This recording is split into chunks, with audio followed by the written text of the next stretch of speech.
On ne peut pas lire Dieu dans les yeux de quelqu'un d'autre. On ne peut pas voir le divin dans les yeux de quelqu'un d'autre. Parce que l'expérience divine est personnelle, est individuelle. Donc Paul, c'est pas toi. Ésaïe, c'est pas toi. Même Jésus, c'est pas toi. C'est lui qui le dit. Je suis le chemin, la vérité et la vie. C'est son expérience à lui. Maintenant toi. Oh, moi aussi, je suis le chemin. Tu vois bien que ça marche pas. Ça marche pas. Ça marchera jamais. L'expérience de divin est une expérience individuelle. Dieu ne peut pas s'expliquer. Donc, vouloir expliquer Dieu à quelqu'un, ça n'a pas de sens. Tu vas le détruire. Tant que lui-même ne va pas faire l'expérience, il ne comprendra rien. C'est le mystère d'Isis.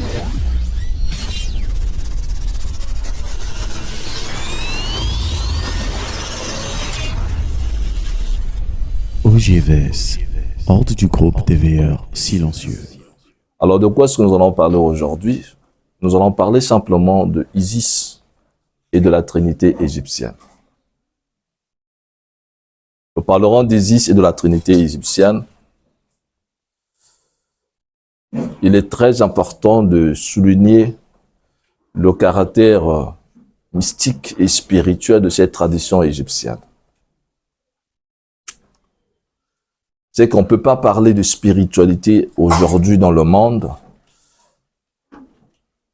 et de la spiritualité authentique et vraie lorsqu'on méconnaît l'Égypte. Lorsqu'on méconnaît l'Égypte. Mais ce qui est bizarre, c'est que la magie égyptienne ou la tradition égyptienne, où l'Égypte n'est pas vraiment totalement connue. C'est-à-dire les gens parlent de l'Égypte, parlent de la tradition égyptienne parfois, et parlent parfois de la magie égyptienne sans avoir une parfaite maîtrise de cette magie égyptienne.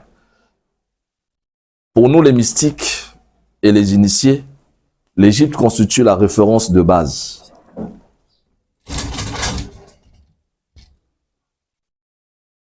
Et nous savons qu'aujourd'hui, lorsqu'on parle de l'Égypte, la référence importante de la tradition égyptienne, c'est la pyramide. Heureusement que les Égyptiens ont eu à construire les pyramides. Et les pyramides, ça donne des vertiges au cerveau. Parce que ça dépasse l'intelligence humaine. C'est pourquoi jusqu'aujourd'hui, les Blancs, que nous appelons donc les Occidentaux, se posent des questions sur les Égyptiens. Parce que quand on essaie de voir l'intelligence qui a construit les pyramides, on se dit, est-ce que vraiment c'était des humains normaux? Ou c'était des divinités qui sont tombées comme ça là? Et c'est pour cette raison que nos frères ou le peuple blanc, parce qu'on ne va pas parler en termes de race, les Occidentaux, nos frères blancs, ont du mal à croire et à accepter, bien entendu, que l'œuvre égyptienne est bel et bien une œuvre des Noirs. Parce que dans leur mentalité, ils ont l'impression que les Noirs, que vous et moi nous sommes des êtres qui ne sont pas intelligents. Et donc, on ne peut pas concevoir de tels monuments. Mais ce qu'on oublie, c'est que la tradition égyptienne, qui est la tradition pure des Africains, est une tradition des bâtisseurs des pyramides. Je dis bien des bâtisseurs des pyramides. Et dans cette tradition égyptienne, il y a quelque chose qui constitue la clé de la pensée égyptienne. Je dis la clé de la pensée égyptienne repose sur sa trinité. Avant même qu'on ne parle de la Bible, avant même qu'on ne parle de Moïse, avant même que l'Égypte déjà avait posé le fondement de sa pratique. Elle est fondée sur 3 éléments seulement. Il y a la divinité qu'on appelle Osiris, il y a son épouse qu'on appelle Isis, et il y a enfin leur fils qu'on appelle Horus. Lorsque un ignorant essaie de regarder ça, c'est-à-dire quelqu'un qui n'a pas l'œil spirituel, quelqu'un qui n'a pas été initié au mystère, qui ne connaît pas les mystères initiatiques, ça ne représente rien. Osiris, ça ne veut rien dire. Isis, ça ne veut rien dire. Horus aussi, ça ne veut rien dire. Mais lorsque tu as l'œil spirituel et que tu regardes ces trois éléments, tu comprends ce qu'on appelle la triade. Et c'est important de comprendre la triade parce que c'est à partir de là que le monde s'explique. C'est-à-dire que ce ne sont pas seulement des dieux, mais ce sont des principes cosmiques. Osiris est un principe cosmique, Isis est un principe cosmique, Horus également est un principe cosmique qui peut te permettre d'expliquer le monde, les univers, les constellations et même les différents systèmes solaires. Rien qu'avec ça. Donc c'est même la clé de la vie. Parce que les éléments ici, Osiris, Isis et Horus, ne doivent pas être séparés. C'est pourquoi on peut le symboliser par le triangle, qui est une figure géométrique. Donc, il ne s'agit pas de séparer. Que Osiris est ailleurs, Isis est à côté, Horus non. Les trois constituent seulement un seul principe, mais contenu dans trois. C'est-à-dire que lorsque nous parlons de Osiris, qui peut être considéré comme le père,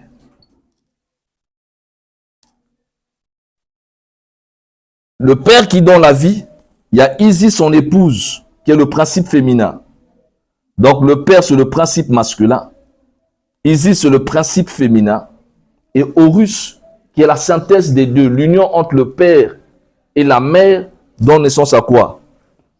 Au fils. Et les trois constituent ce qu'on appelle quoi? La famille. Et la famille, c'est quoi? C'est la cellule de base de l'éducation d'un enfant et d'une société. Donc, la tradition égyptienne déjà posait le fondement de sa pratique et de sa vision. Qu'on ne pouvait pas évidemment arriver à une famille lorsque ces trois éléments étaient faussés. C'est que pour constituer une famille, il faut qu'il y ait un père, un principe masculin. Il faut qu'il y ait une mère, un principe féminin. Et l'union des deux va produire un fils qui est la synthèse du père et de la mère. Et l'ensemble de trois forme ce qu'on appelle la famille. La famille est toujours invisible. C'est que quand tu vois une famille, tu ne verras, c'est la famille là, c'est invisible. C'est une dimension invisible qu'on ne voit pas. Pour voir la famille, il faut que tu vois le père, la mère et l'enfant. Et donc, si nous revenons maintenant sur la création, vous comprenez que le principe premier dans la tradition est l'aspect créateur. C'est-à-dire que le premier principe, c'est celui qui crée. C'est l'aspect créateur. Dans la tradition de l'Inde, on appelle ça Brahman. Brahman. C'est le principe créateur. Le deuxième principe, c'est l'aspect conservateur. C'est le principe qui conserve la vie. C'est donc l'épouse, la mère. Donc si le père, le créateur, donne la vie, la mère, elle fait quoi? Elle conserve la vie. Et l'association de deux produit un troisième principe. Le principe conservateur est appelé Vishnu. Et le principe transformateur est appelé quoi? Shiva. Dans l'Inde, nous avons donc cette trinité du Père Brahman, de Vishnu et de Shiva. Donc, le principe créateur ici, c'est Brahman. C'est la même chose avec Osiris. Et c'est cette même, évidemment, image qui va être reproduite dans la tradition chrétienne, où vous avez évidemment Vita qui est le Père, Lux qui est la lumière, et enfin, Verbum qui est le Fils. D'où nous avons dans Jean qu'au commencement était le Verbe. Le Verbe était avec Dieu, et le Verbe était aussi qui? Il était Dieu. Et c'est ce Verbe-là qui est descendu dans la matière et devenu Fils. Cette image, ce texte est un texte fondamental, mais codé. Lorsque quelqu'un essaie de lire ce texte, il a l'impression, on attribue ça souvent à Jésus, hein, pour les chrétiens. Mais ce qu'on oublie, c'est ce texte explique en réalité l'origine de l'être humain. Au commencement, il n'y avait que le Verbe. C'est de ce Verbe-là qui s'est fait chair. Ça veut dire que chacun de nous, en tant qu'être humain, au préalable, nous étions que des verbes lumière. Chaque être humain à l'origine n'est qu'un verbe lumière. C'est important de dire verbe lumière. C'est-à-dire que vous ne pouvez pas dissocier le verbe de la lumière. Et de la même manière que vous ne pouvez pas dissocier le verbe de la lumière, c'est la vie. Donc la vie, le verbe et la lumière constituent un triangle qui on ne peut pas se séparer. Dans la vie, il y a la lumière. Et dans la lumière, là, il y a aussi le verbe. Donc le verbe est à la fois lumière, mais le verbe, c'est aussi la vie.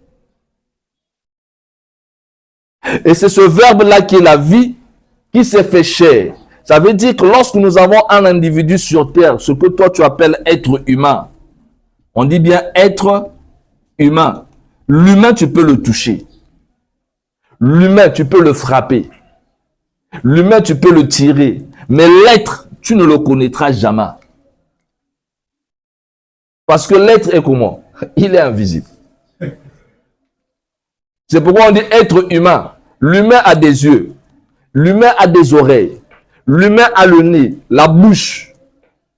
Un corps physique avec tous les éléments. Mais l'être qui se trouve dans l'humain, tu ne peux pas le voir. Et cet être-là qui se trouve dans l'humain, c'est lui qui constitue le mystère. Et lorsque nous rentrons dans la démarche d'une spiritualité vraie, il s'agit d'aller à la connaissance de l'être. Ce que nous cherchons à savoir, c'est aller à la connaissance de l'être. Si notre spiritualité ne nous aide pas à connaître l'être, ça veut dire que cette spiritualité est déjà vouée aller à l'échec. Parce que l'être là, c'est cet être là qui est porteur de la vie. La vie là, c'est l'être là. C'est pourquoi lorsque nous mourons, soit disant morts, l'humain reste.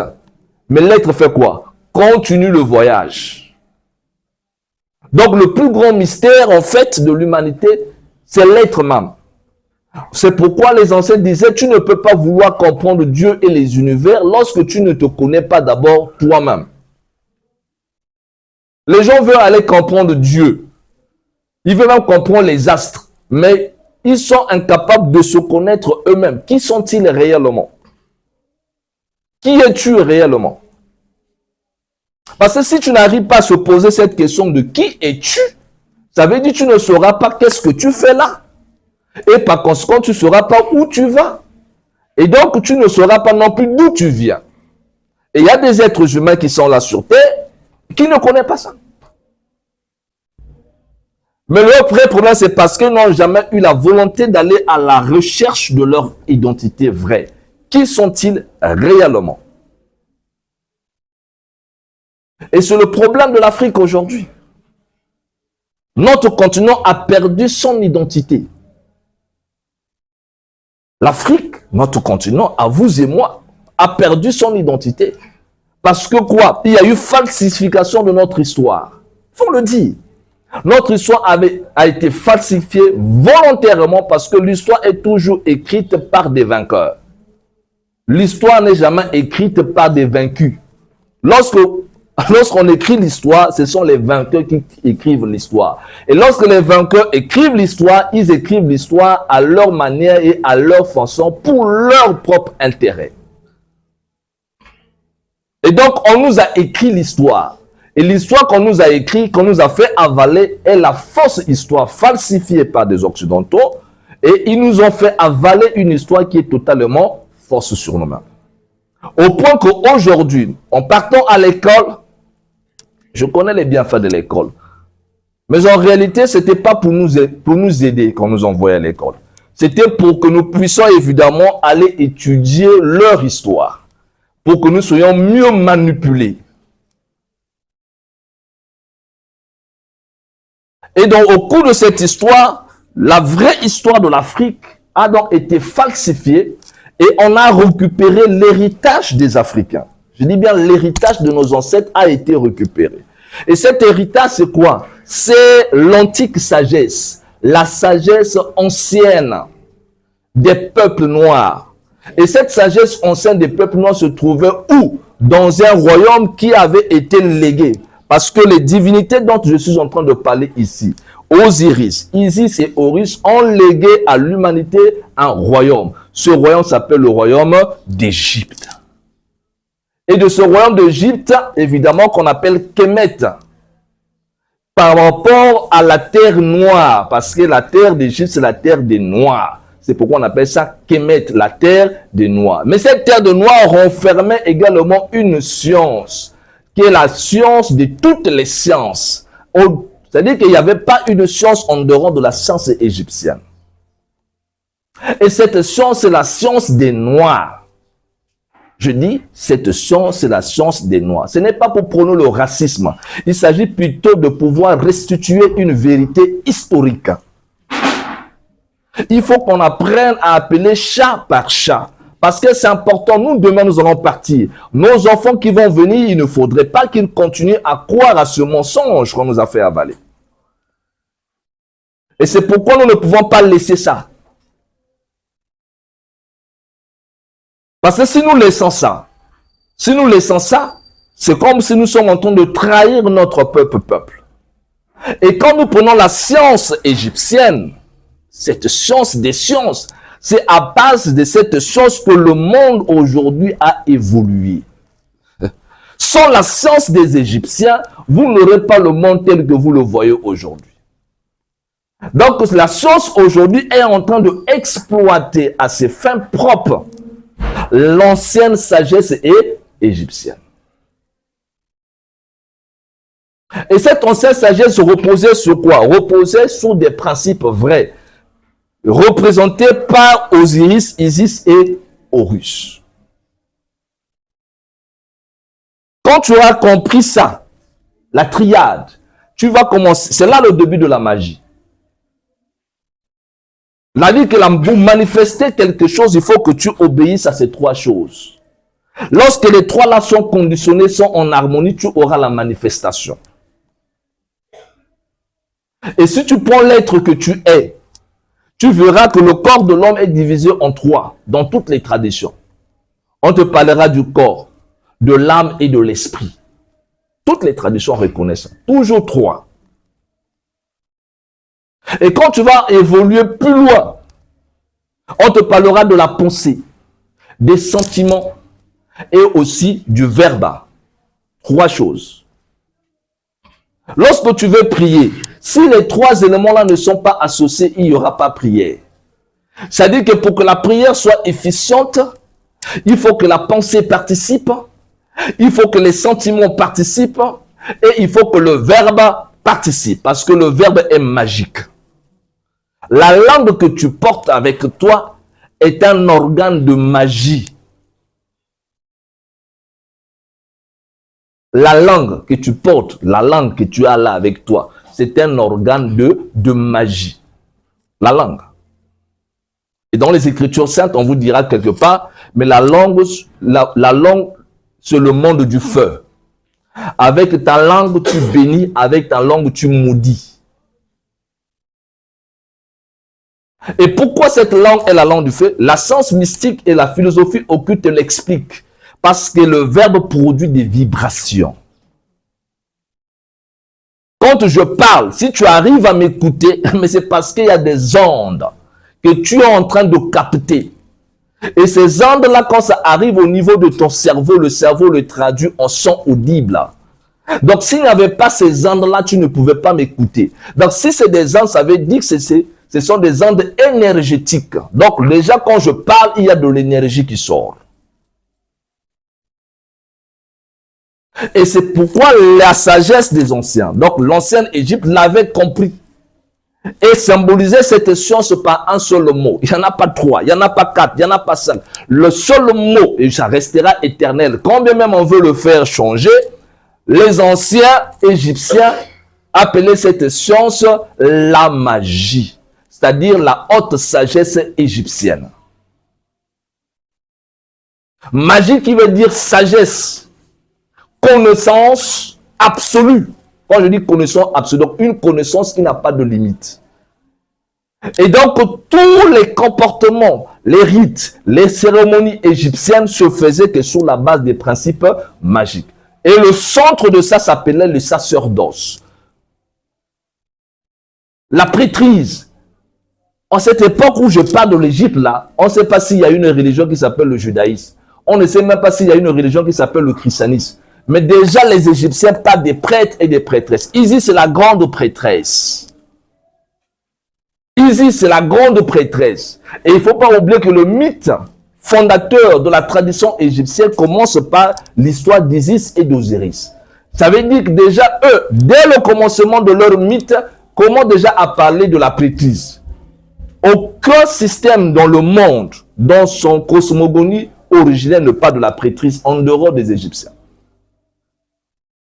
On n'a pas encore de religion dans le monde. Mais eux déjà commencent à parler de Isis, la prêtresse. Osiris, le prêtre. Et tout se déroule dans un sanctuaire qu'on appelle le temple égyptien.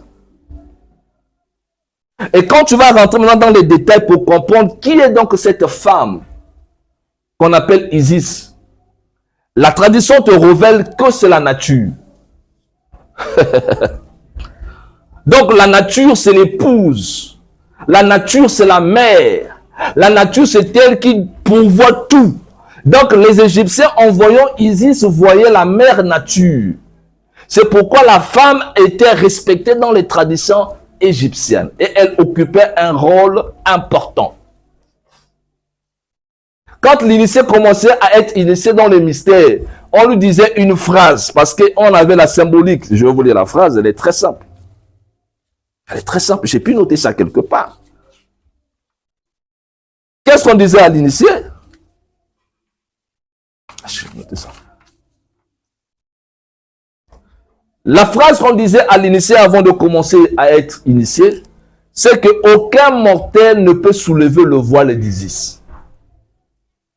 Parce que Isis est voilée. Isis est voilée. Mais aucun mortel ne peut soulever le voile d'Isis. Lorsqu'on dit voile, ça veut dire quoi? Quand quelque chose est voilé, ça veut dire quoi? Ça veut dire quelque chose est caché. Ça veut dire le secret d'Isis est caché aux profanes, aux ignorants. Aucun ignorant ne peut pénétrer le secret d'Isis. Aucun profane ne peut pénétrer le secret d'Isis. Pour pénétrer le secret d'Isis, il faut être immortel. C'est-à-dire que si tu es mortel encore, tu ne peux pas soulever le voile d'Isis. Mais ça dit beaucoup de choses. Isis, c'est la gardienne des mystères. C'est elle qui garde le mystère. C'est elle qui porte le mystère. C'est elle qui conserve le mystère. Et c'est la même chose avec la nature. Mais tu ne peux pas réussir à pénétrer ce mystère si tu es encore un mortel. Ça veut dire quoi? Tant que tu es encore physiquement tel que tu es, avec tes yeux physiques, tes oreilles physiques, ton intelligence humaine physique, tu ne comprendras rien dans le mystère. Parce que le mystère est réservé à ceux qui ont dépassé la mort. Voilà pourquoi l'initiation, c'est apprendre à mourir. Quelqu'un qui ne sait pas encore mourir, il ne peut pas vous parler des mystères initiatiques. Il ne connaît pas. Et moi, ça m'étonne que des gens qui sont encore des mortels et vouloir expliquer Dieu. Il vous parle de Dieu, il vous parle de Jésus, il vous parle du ciel, il vous parle des anges. Un mortel. Donc, un profane. Il n'est pas encore initié au mystère. Qu'est-ce que lui connaît de Dieu? Parce qu'il a lu dans un livre, il a récité le verset, il a mémorisé la phrase d'autrui et il te répète. La Bible dit, il est écrit. Mais ce n'est pas toi, mon cher ami. Ce n'est pas toi. Ça, c'est l'expérience de quelqu'un d'autre qu'on a reproduit dans le livre. Donc, quand tu récites, ce n'est pas toi. C'est très dangereux parce que ce n'est pas ton expérience. On ne peut pas lire Dieu dans les yeux de quelqu'un d'autre. On ne peut pas voir le divin dans les yeux de quelqu'un d'autre. Parce que l'expérience divine est personnelle, est individuelle. Donc, Paul, c'est pas toi. Ésaïe, c'est pas toi. Même Jésus, c'est pas toi. C'est lui qui le dit. Je suis le chemin, la vérité et la vie. C'est son expérience à lui. Maintenant, toi. Et moi aussi, je suis le chemin. Tu vois bien que ça ne marche pas. Ça ne marche pas. Ça ne marchera jamais. L'expérience de divin est une expérience individuelle. Dieu ne peut pas s'expliquer. Donc, vouloir expliquer Dieu à quelqu'un, ça n'a pas de sens, tu vas le détruire. Tant que lui-même ne va pas faire l'expérience, il ne comprendra rien. C'est le mystère d'Isis. La souveraine d'en haut, la reine du ciel, la prêtresse, tu ne peux pas soulever son voile. Donc, lorsqu'on commence à vouloir expliquer le mystère du divin avec les mots physiques, mais on va mentir les gens, on va tromper les gens, ça ne marchera jamais. C'est pourquoi les Égyptiens appellent ça initiation au petit mystère et au grand mystère. Et la vie elle-même n'est qu'un mystère. Le mystère, ça ne s'enseigne pas. Le mystère, on l'expérimente, on pénètre le secret. Parce que dans le mystère, il y aura ce qu'on appelle l'extase, la béatitude suprême. C'est-à-dire que je ne peux pas expliquer la béatitude suprême. Et le reflet de cette extase spirituelle, c'est ce que nous vivons dans le plan physique. Dans l'union du Père et de la Mère, il se passe quelque chose de sacré qui ne peut jamais être expliqué. Lorsque le Père et la Mère s'unissent, tu ne peux pas expliquer ça. Et quand ils vont atteindre ce qu'on appelle la jouissance cosmique, l'extase, l'orgasme, tu vas expliquer ça comment à ton enfant? Si l'enfant demande, papa, maman, explique-moi d'abord, c'est quoi l'orgasme? Ça se passe comment? Tu vas lui expliquer comment? Toi qui es intellectuel, qui a appris matérialiste, je ne sais pas quoi, explique. Ou bien prends la Bible, explique-lui ça. Peut-être que tu trouveras un verset pour expliquer ça.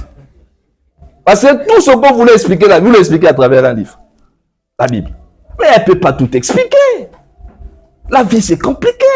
Il y a des choses qui n'ont pas besoin d'explication. Pour comprendre ça, tu dis à l'enfant, attends, le jour viendra, tu seras initié au mystère. Ce jour-là, tu comprendras. Il n'y a pas d'explication. C'est ça l'initiation. Il y a des gens qui veulent comprendre l'initiation sans avoir pénétré l'initiation. Oh, mais ça se passe comment l'initiation que ça? Je vais être initié. Il faut que tu passes par l'expérience pour comprendre. Et chaque fois que tu vas passer à l'expérience, la compréhension va s'élever. Tu commences à comprendre au fur et à mesure. Donc, plus la compréhension monte, plus tu commences à comprendre le mystère, plus le mystère n'est plus mystère. Alors, tu deviens qui? Mystique. Parce que le mystique, c'est quelqu'un pour qui la vie n'a plus de mystère. C'est tout. Et ça passe par quoi? Mais ça passe par ça. Quand le principe masculin, le principe féminin, la cellule de base, c'est pourquoi ça là, quand vous cassez ce triangle, vous avez détruit l'humanité. Et c'est ce que le monde a fait. Quand ils ont venu récupérer un savoir que eux ils ne maîtrisaient pas, ils n'ont pas compris le caractère sacré de cette science, ils ont commencé à séparer la sagesse d'Isis. Ils ont pris la science physique, ils ont mis de côté. Ils ont pris la science, ils ont mis de côté. Ils ont pris le côté mystique, donc ils ont cassé la sagesse. Mais ce sont des éléments qui ne se dissocient pas. Parce que la physique ne peut pas être dissociée de la métaphysique et sa contrepartie. La chimie ne peut pas être dissociée de la chimie qui est sa contrepartie. L'astronomie ne peut pas être divisée de l'astrologie qui est sa contrepartie. Parce que tel que vous voyez le physique, c'est le reflet de l'invisible. C'est comme un corps sans esprit, ça n'a pas de sens. Vous prenez le corps, vous récupérez le corps, mais vous laissez l'esprit. Vous laissez l'être, vous prenez seulement le corps. Vous allez faire quoi avec le corps là sans l'être? Vous allez faire quoi avec ça? Et c'est ce qu'on a fait. Donc on a récupéré la coquille et on a laissé le noyau. Et la conséquence de ça, c'est quoi? C'est que la sagesse a été perdue. Et le fait qu'on a perdu la sagesse, c'est le chaos dans le monde. Le chaos dans le monde. Il faut restituer la tradition égyptienne. Il faut que le monde reparte et ait le courage de dire que la sagesse des anciens, c'est ce qu'on a besoin aujourd'hui. Le retour à la magie d'Isis. Et un jour, nous allons faire l'initiation à la magie d'Isis. Parce que c'est là le socle de la prêtrise. La prêtrise. Ce n'est pas par hasard que les trois là vont ensemble. C'est pourquoi on ne peut pas gérer l'Égypte sans les trois. C'est-à-dire, vous ne pouvez pas gouverner sans les trois. Il faut le principe Osiris, le principe masculin, le père, c'est la volonté. La volonté est toujours associée au masculin, au père. C'est la puissance. C'est la force dans l'action. Principe masculin. Cette volonté-là, on en a besoin. C'est le domaine de la politique. Dans le domaine politique, il faut beaucoup de volonté. S'il n'y a pas assez de volonté, ça ne marchera pas. Beaucoup de volonté. Mais dans cette volonté-là, ce qui est aussi bien, la volonté-là, si la volonté n'est pas associée à son complément qui est l'amour, s'il n'y a pas l'amour, la volonté du Père, si on ne lui met pas l'amour, la volonté là va détruire. C'est bien d'avoir la volonté. Mais s'il n'y a pas l'équilibre, si on ne vient pas mettre l'amour sur ta volonté sera quoi? Une volonté destructrice. C'est pourquoi il faut Isis soit là. Il faut que la douceur d'Isis soit là. Il faut que la tendresse du principe féminin soit là. Il faut qu'il soit là pour pouvoir temporiser de temps en temps la volonté. C'est pourquoi le couple, là, il ne faut pas les dissocier. Le couple Osiris, Isis, on ne les dissocie pas. On ne les sépare pas. C'est un couple. Et vous savez ce qu'on appelle le couple. Hein? Il ne faut pas séparer le couple. Parce que c'est pas bon de faire quoi? De séparer ce que Dieu a uni. Et l'univers n'est pas bête du fait qu'il a permis qu'il y ait un principe masculin et un principe féminin. Et quand le couple là est associé, c'est bon. De leur harmonisation va se produire quelque chose de merveilleux qui est Horus. L'intelligence créatrice, qui est la synthèse de l'amour et de la volonté. Cette intelligence créatrice, c'est ce qu'on appelle la sagesse. La sagesse, c'est quoi? C'est l'amour et la volonté, associés dans la sagesse. Quelqu'un qui est sage, c'est quelqu'un qui a de l'amour et qui a la volonté tournée vers le bien. Tu ne verras jamais parler de sage, quelqu'un qui fait du mal aux gens. Hein? Jamais. Quelqu'un qui ordonne de faire du mal aux autres, on l'appelle sage. Hein? Le sage n'est que celui-là qui va au-delà des comportements barbares. C'est pourquoi il est sage. C'est-à-dire qu'il est équilibré. Il a atteint le niveau d'équilibre. Parce que pour la plupart des gens, le triangle n'est pas encore reconstitué. Donc quand le triangle égyptien n'est pas reconstitué, c'est-à-dire la volonté, l'amour et la sagesse ne se sont pas encore harmonisés, ça veut dire qu'il y a le déséquilibre. Et ce qui se passe dans ce principe, c'est ce qui se passe dans l'individu. Celui qui veut être initié au mystère, se faire initier au mystère, il faut qu'il réussisse à équilibrer le triangle. Il faut qu'il y ait de la volonté en lui. Il faut qu'il y ait de l'amour en lui. Il faut qu'il y ait quoi? De la sagesse en lui.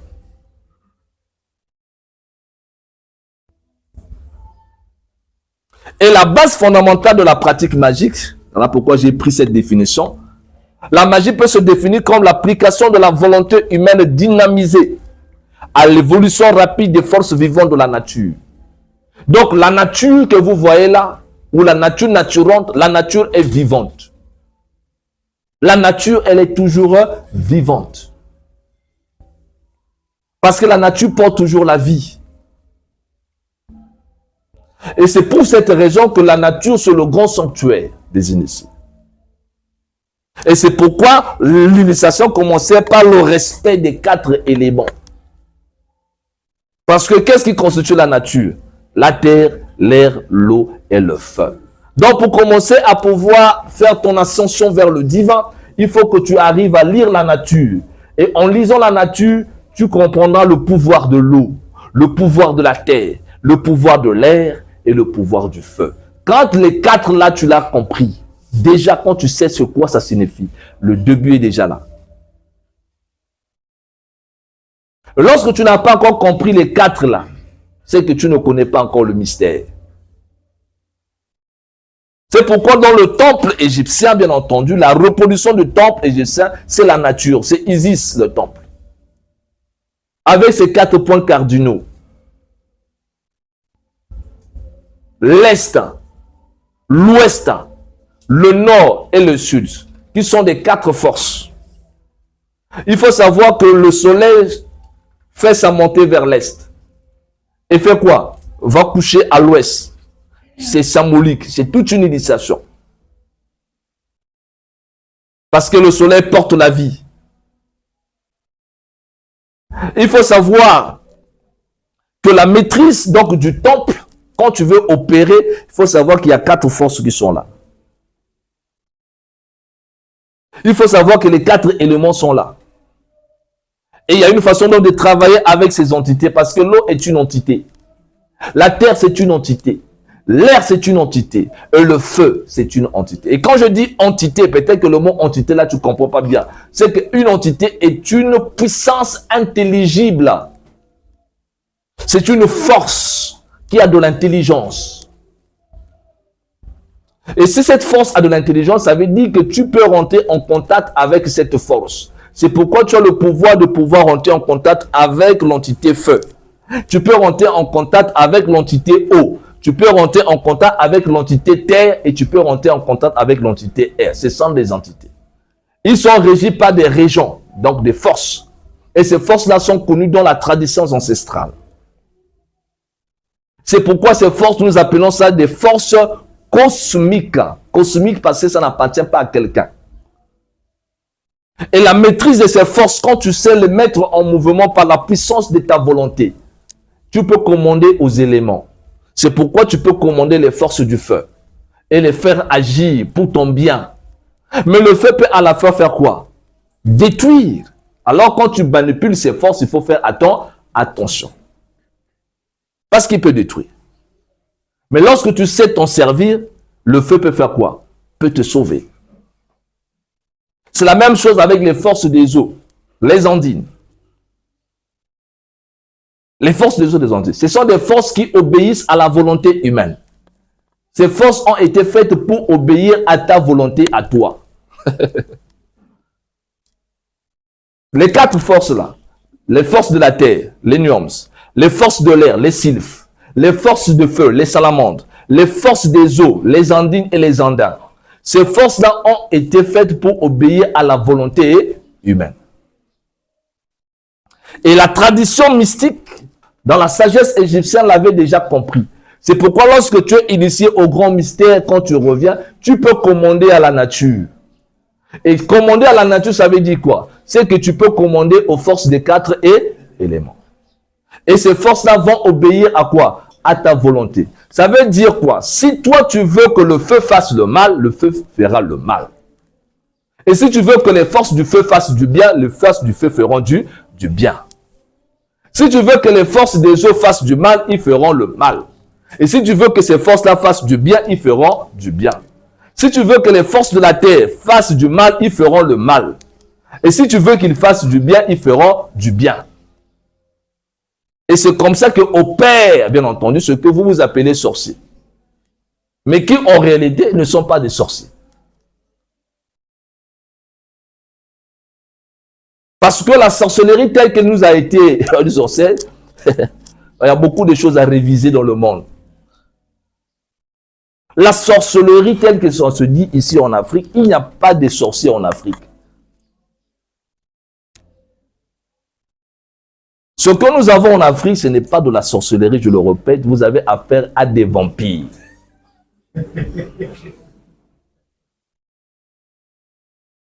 Parce que la sorcellerie est une science, une belle science. Il n'y a pas de différence entre la sorcellerie et la magie. Isis était appelée la sorcière. Les prêtres et les prêtresses égyptiennes s'appelaient les sorcières. Donc la sorcellerie, c'est une science magique qui s'apprend et qui s'étudie. Ce sont les Blancs dans leur ignorance, d'apport qui a commencé d'ailleurs là-bas.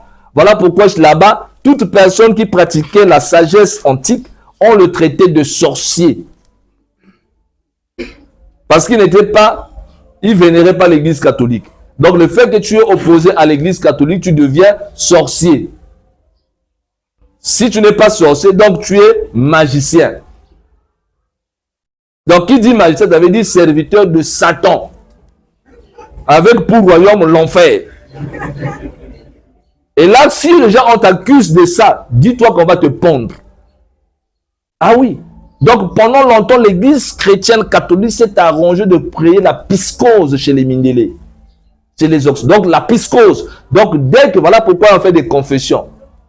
C'est-à-dire que dès que tu trouves un sorcier quelque part, quelqu'un qui est en train d'allumer des encens et tout le reste, ça faut aller dire chez les prêtres, confession. Il dit, là-bas, il y a un sorcier. Et on vient récupérer le pauvre sachant. On le pend au nom de l'église.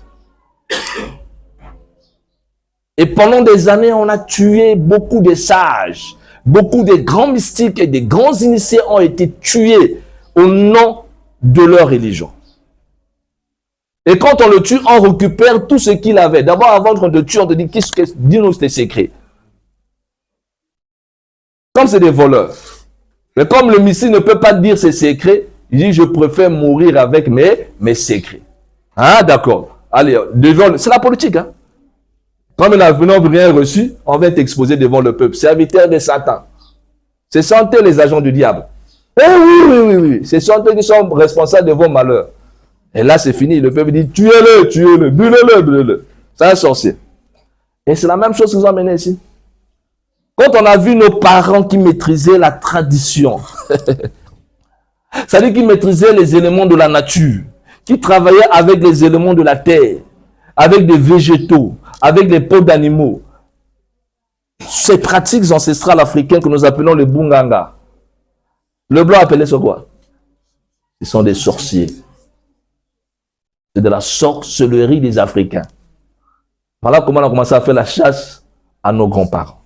Et l'enfant qui vient nouvellement d'arriver, qui vient se convertir à soi-disant la religion chrétienne, à qui on fait avaler la Bible qu'il ne maîtrise même pas, quand il va voir son grand-père en train de pouvoir parler aux esprits, parler, invoquer, faire des appels aux forces de la nature, il invoque le diable, le grand-père.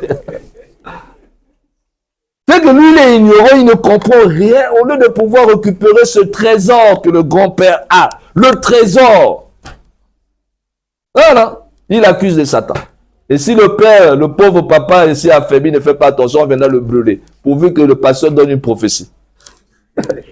Il dit, tes problèmes là qui ne marchent pas. Tu as un grand-père qui, tu vas devoir des bougies allumées, il y a un grand-père avec des clous ne va pas. Ah oui, on a un grand-père, d'accord, c'est lui. Ma vieille ici là. Le pauvre papa est parti. Et il va partir avec sa connaissance mystique.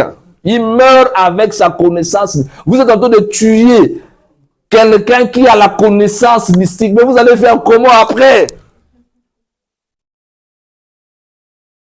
Voilà comment l'Afrique a tout perdu. Et je ne peux pas vous expliquer le nombre des savants. C'est ça les savants. Vous pensez que les savants, c'est celui qui est quoi? Qui est dans un laboratoire avec des lunettes. Un savant. Non, il y avait des savants en Afrique. Des sachants. Des connaissants. C'est-à-dire que l'invisible n'est pas un mystère pour lui. Il n'a pas besoin de faire 1000 degrés dans une franc-maçonnerie, dans une rose quoi pour... Non, il n'a pas besoin de ça.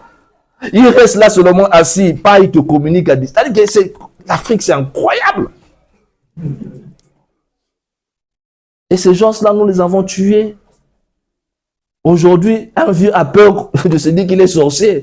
Il dit, je suis sorcier. Il ne peut pas. Il ne peut pas. Il est obligé pour se cacher de se dire, ouais, je suis chrétien. Alors, s'il se dit que s'il ne dit pas ça, il aura des problèmes. Et c'est pourquoi beaucoup se sont réfugiés dans l'église chrétienne. La journée, il prie, mais le soir, il dit non, je ne peux pas abandonner. Je ne veux pas abandonner. Pardon, je sais, mais je ne veux pas abandonner. Mais quelqu'un qui a goûté au mystère, tu ne peux pas. Le mystère, tu ne peux pas. Quelqu'un qui a goûté au mystère, tu ne peux pas. C'est pourquoi il faut qu'on revienne à la sagesse des anciens. Il ne faut pas qu'on ait honte d'appeler ça magie. Je sais que le mot l'a fait peur, perturbe, mais parce qu'on a été colonisé comme ça. Regardez ce qu'ils font aujourd'hui. Ils ont pris la même sagesse. Ils appellent ça aujourd'hui quoi?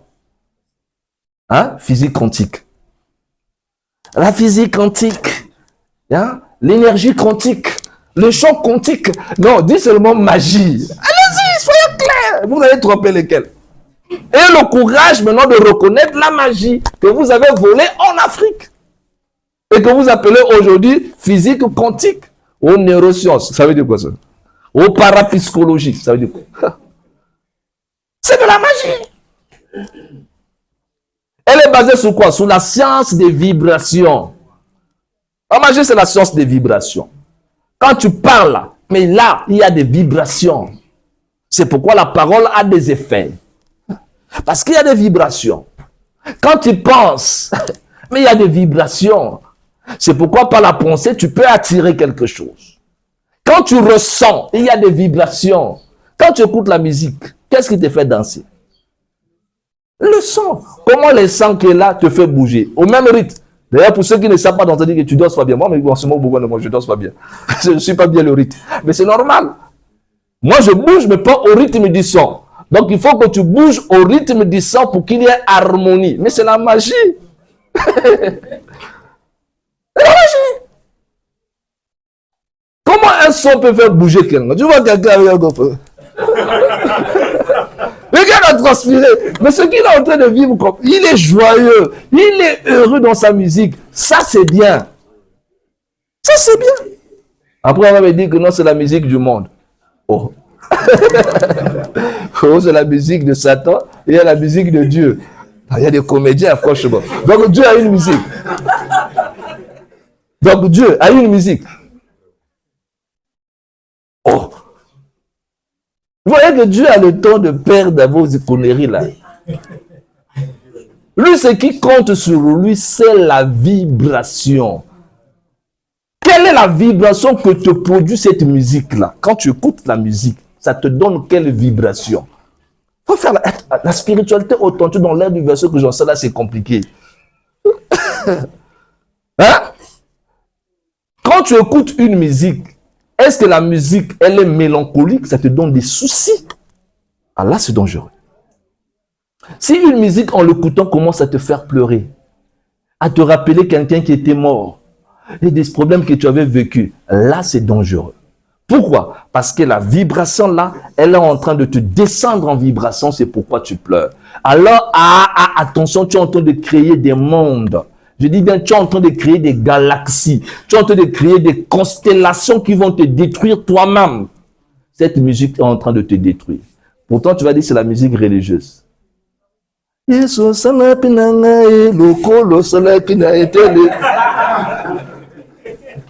tu es dans les soucis. Donc, comme on a fait chez l'autre, fais aussi la même chose chez moi. C'est de l'envie. Toi, tu n'es pas lui. Tu es en train d'envier le bien de quelqu'un d'autre.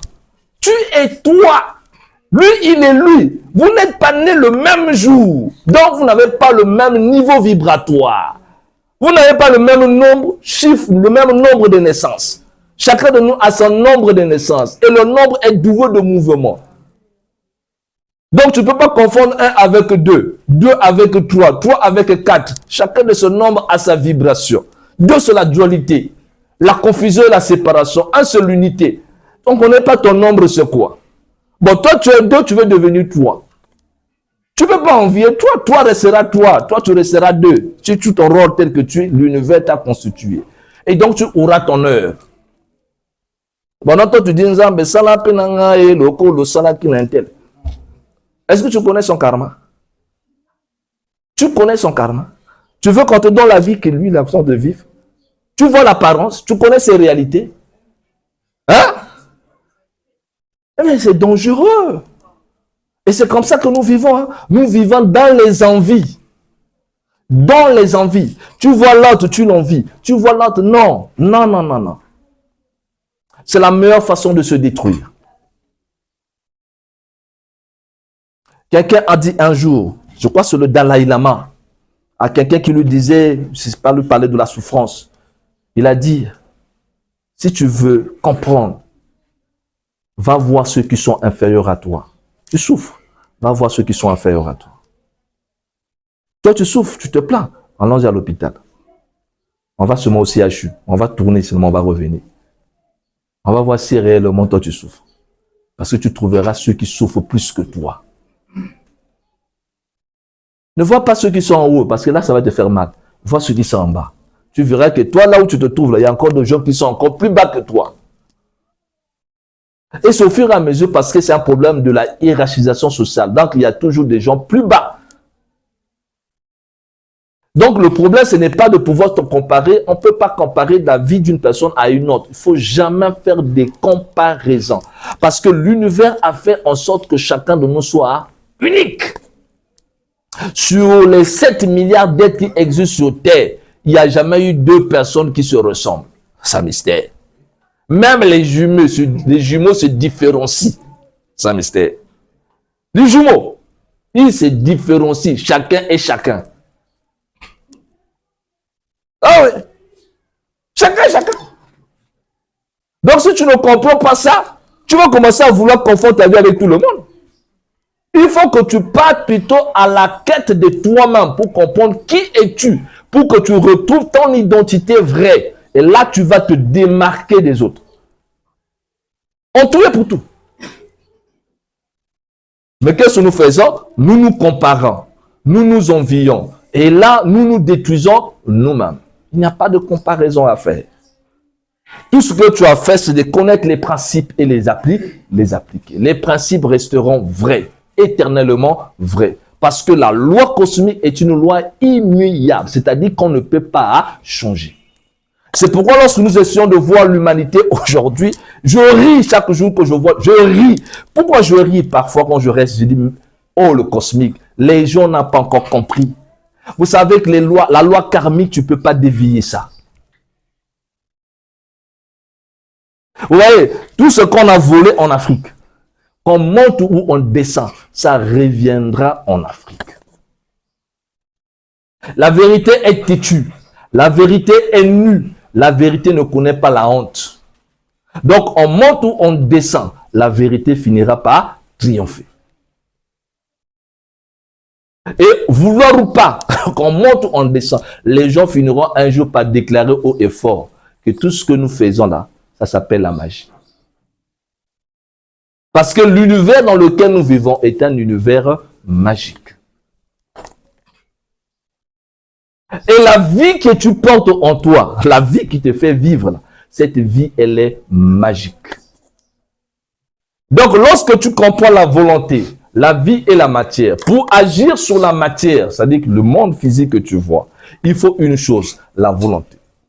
Mais pour que la volonté réussisse à dominer la matière, il faut que ça passe par la vie, qui est l'intermédiaire entre quoi? Entre la nature, la matière et la volonté.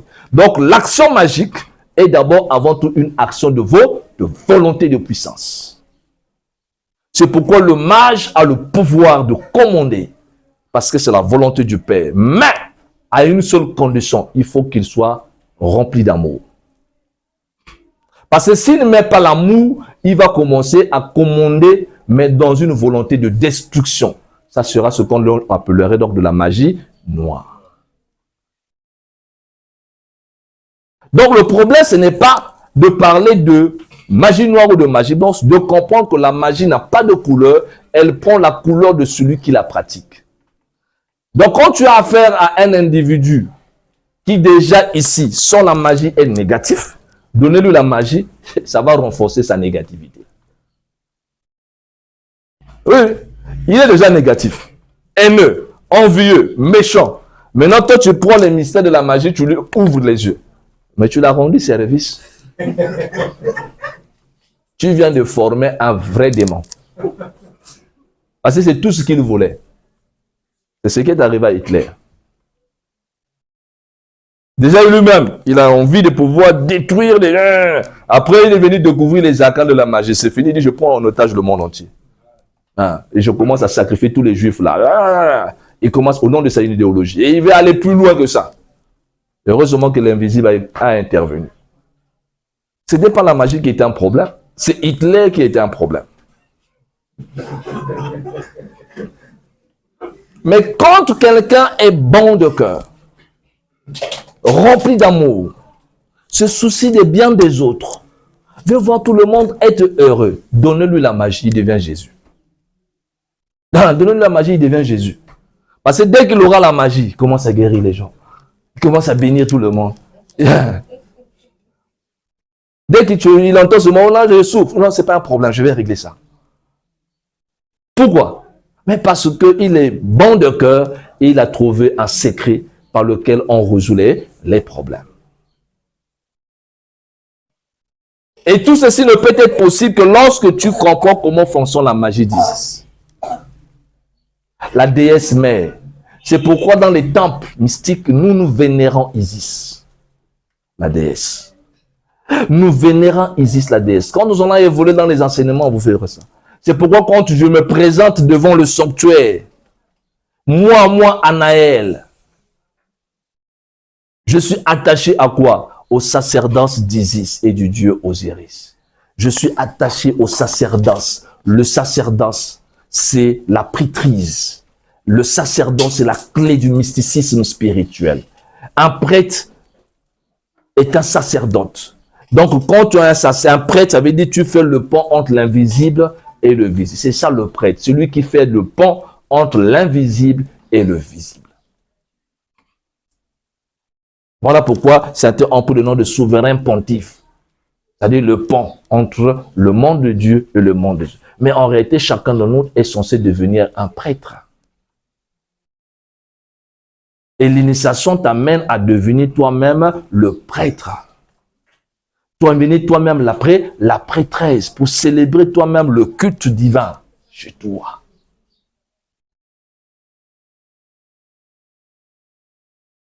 Non seulement que tu vas être un prêtre pour servir de pont entre l'invisible et le visible, mais et aussi tu dois devenir toi-même un prophète, un voyant à la double vue, grâce à l'activation de ton centre Ajna. Quand le centre Ajna est ouvert par la pratique mystique que je vais vous donner, bien entendu, il y en a plein d'exercices pour ça, l'ouverture du sanctuaire intérieur, l'œil d'Horus s'ouvre. Et quand l'œil d'Horus s'ouvre, le monde des soi-disant morts devient des mondes des vivants. Là, tu n'es plus un mortel. Là, tu peux commencer à faire quoi? À soulever le voile d'Isis. Tu enlèves le voile et tu vois la réalité de l'autre monde.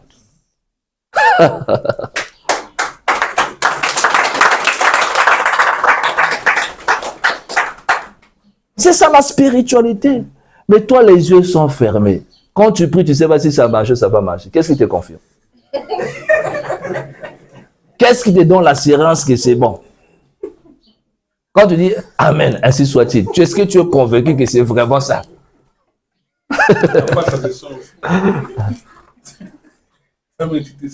Un gros monsieur disait, la foi sans la connaissance conduit à l'incertitude. C'est bien d'avoir la foi. C'est normal. C'est ce qu'on appelle le Bhakta Yoga, la voie du Bhakti Yoga. L'amour de Dieu. L'amour de Dieu, un amour vraiment, j'aime Dieu, j'aime le Seigneur, alléluia, amen. Ok, c'est bien, ça c'est la foi. Mais sans la connaissance, Jnana, le Jnana Yoga, la voie de la connaissance. Sans la connaissance, ta foi te conduira à l'incertitude. Un jour, toi-même, tu vas dire,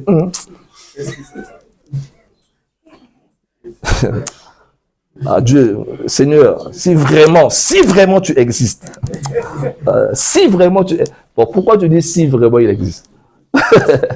Soit il existe, soit il n'existe pas. Pourquoi si? Ça veut dire l'incertitude commence à s'installer. Parce que face à l'épreuve, les prières ne répondent plus.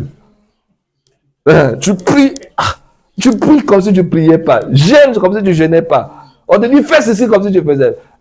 Parce que là, tu n'as pas la connaissance. Lorsqu'on connaît, on voit le langage de l'invisible et on comprend le mystère. Qui t'a dit que ce que tu demandes, il faut que ça arrive tel que tu le veux? Qui t'a dit que ça va arriver tel que tu le veux? L'invisible parfois répond par des portes détournées. Donc la réponse peut venir sous une autre forme. Mais il faut avoir les yeux pour reconnaître qu'on a déjà répondu.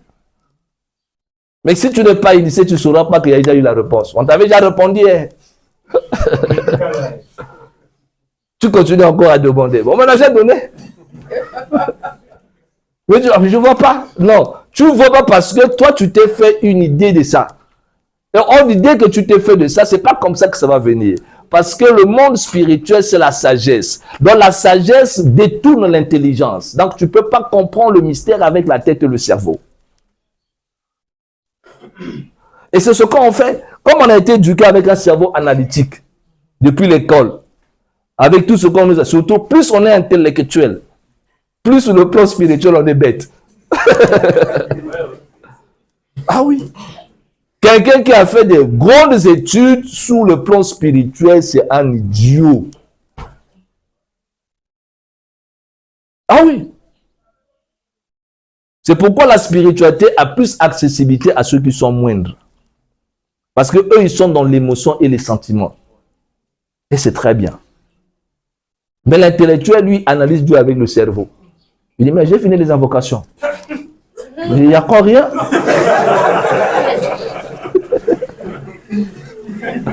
J'arrête là, je dis. Ben, tu veux quoi? Oh, mais j'ai fait des invocations, il n'y a encore rien. Ça fait combien de temps? Ça fait déjà une semaine que je répète, 2 semaines. 2 semaines après. Je dis, non. Tu as encore le cerveau civilisé.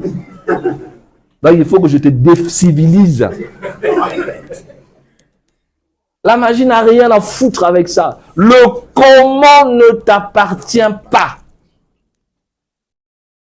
Si tu veux t'en sortir dans ce domaine, le comment ne t'appartient pas. Fais la demande, introduis la demande, applique tout ce qu'on t'a enseigné et le comment ça va arriver, ce n'est pas toi qui vas décider comment ça va arriver. C'est eux qui vont décider comment ça va arriver. Quand tu commences à chercher le comment, tu enfreins la loi et par conséquent, ça ne va plus arriver. Parce que là, on dit, mais tu es insensé. Ou tu nous appelais pour agir, et laisse-nous agir.